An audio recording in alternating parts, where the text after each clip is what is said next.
हर हर महादेव। नमस्ते दोस्तों, अगर मेरा शिव चर्चा भजन गीत आपको अच्छा लगे, प्यारा लगे तो लाइक और सब्सक्राइब करना ना भूलें। दया बरसा के हो दया बरसा के, दया बरसा के रच देला माया के बाजारे भोला। दया बरसा के रच देला माया के बाजारे भोला। दया बरसा के हो दया बरसा के, दया बरसा के हो दया बरसा के रच देला माया के बाजारे भोला। दया बरसा के रच देला माया के बाजारे भोला। दया बरसा के सूरज के रचला हो चंदा के रचला, सूरज के रचला हो चंदा के रचला।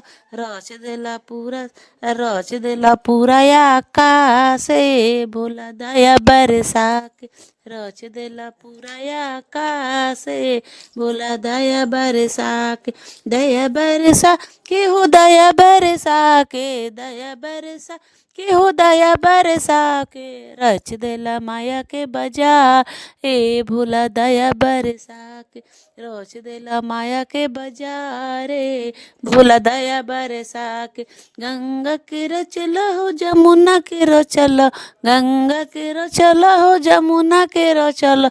रच देला सरजू के धामे भोला। दया बरसा के रच देला सरजू के धामे भोला। दया बरसा के, दया बरसा के हो दया बरसा के, दया बरसा के हो दया बरसा के रच देला माया के बाजारे भोला। दया बरसा के अरे गुरु भैया के रचला गुरु बहना के रचला, गुरु भैया के रचला गुरु बहना के रचला। रच देला पूरा परिवार भोला। दया बरसा के रच देला पूरा परिवार भोला। दया बरसा के, दया बरसा के हो दया बरसा के, दया बरसा के हो दया बरसा के रच देला माया के बाजारे भोला। दया बरसा के पहिला में दया मांगम दूसरा में चर्चा,